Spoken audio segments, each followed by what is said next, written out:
super la gratia. Bendita seja a Trindade, para sempre seja bendita. Neste terceiro domingo do ano B, nós vamos rezar juntos o Evangelho de São João. O Senhor esteja convosco, Ele está no meio de nós. Proclamação do Evangelho de Jesus Cristo segundo João. Glória a vós, Senhor. Estava próxima a Páscoa dos judeus e Jesus subiu a Jerusalém. No templo encontrou os vendedores de bois, ovelhas e pombas e os cambistas que estavam aí sentados. Fez então um chicote de cordas e expulsou todos do templo, junto com as ovelhas e os bois. Espalhou as moedas e derrubou a mesa dos cambistas. E disse aos que vendiam pombas: tirai isso daqui. Não façais da casa de meu pai uma casa de comércio. Seus discípulos lembraram-se mais tarde que a Escritura diz: o zelo por tua casa me consumirá. Então os judeus perguntaram a Jesus: que sinal nos mostras para agir assim? Ele respondeu: destruí este templo e em 3 dias eu o levantarei. Os judeus disseram: 46 anos foram precisos para a construção deste santuário, e tu o levantarás em 3 dias? Mas Jesus estava falando do templo do seu corpo. Quando Jesus ressuscitou, os discípulos lembraram-se do que ele tinha dito e acreditaram na Escritura e na palavra dele. Jesus estava em Jerusalém durante a festa da Páscoa. Vendo os sinais que realizava, muitos creram no seu nome.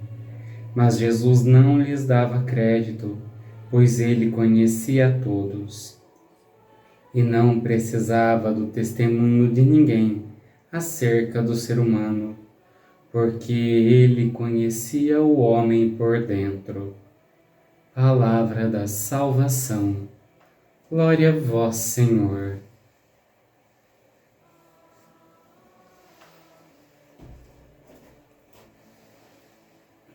Meu irmão, minha irmã, esse Evangelho nos mostra os preparativos para a paixão, para o momento onde Jesus se entrega por nós.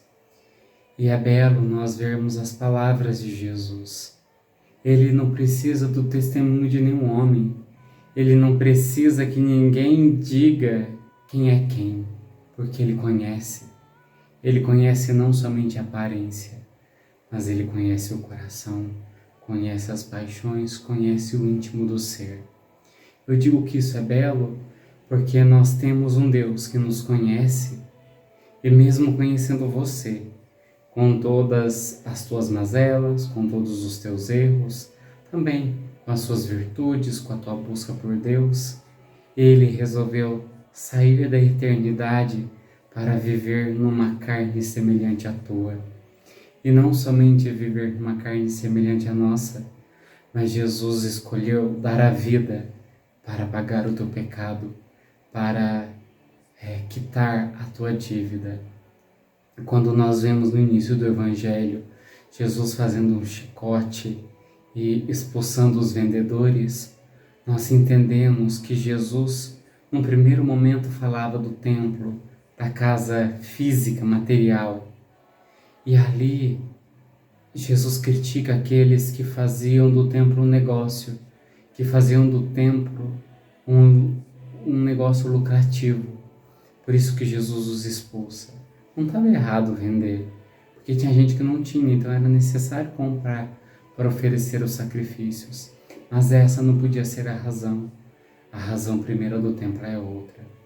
E Jesus, durante o Evangelho, nos faz contemplar nós como templo. Nosso ser, nossa existência como este templo, querido, desejado e amado por Deus. Neste templo, que somos nós, eu, você, como que ele está? É um templo para louvar, para dar graças, para bendizer a Deus? Ou é um templo dedicado ao pecado, ao consumismo, à busca de prazer? Diante disso, irmãos, que nós busquemos a conversão, que nós não esperamos Jesus fazer um chicote e nos dar uma lascada nas costas para a gente acordar, mas que nós aprendamos com o amor de Jesus, que se entregou a Deus por nós, para que nós fossemos salvos. Que nossa casa, que nosso templo seja algo dedicado a Deus e não ao mundo. Ó Senhor, diante da Tua palavra, do Teu Evangelho, pedimos que o Senhor nos conceda toda graça, toda bênção, para fazermos da nossa casa, do nosso templo, um lugar sagrado, onde nós não deixamos as ideias do mundo, as ideias do lucro, do prazer tomar posse, mas que nós tenhamos uma casa, um coração, uma vida dedicada ao Teu Evangelho.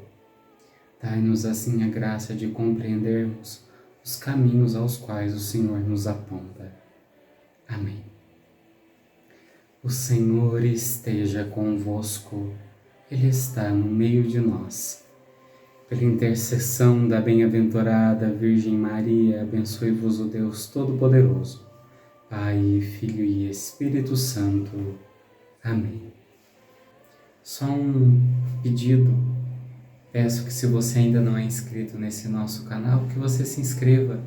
Cerca de 45% das pessoas que assistem os vídeos não são inscritos. E se você se inscreve, se você comenta, se você curte, o YouTube percebe que esse conteúdo está sendo relevante e indica para outras pessoas. Dessa forma você consegue me ajudar a evangelizar, a espalhar o Evangelho. Muito obrigado a todos que já são inscritos e obrigado por permanecer aqui até o fim. Deus abençoe.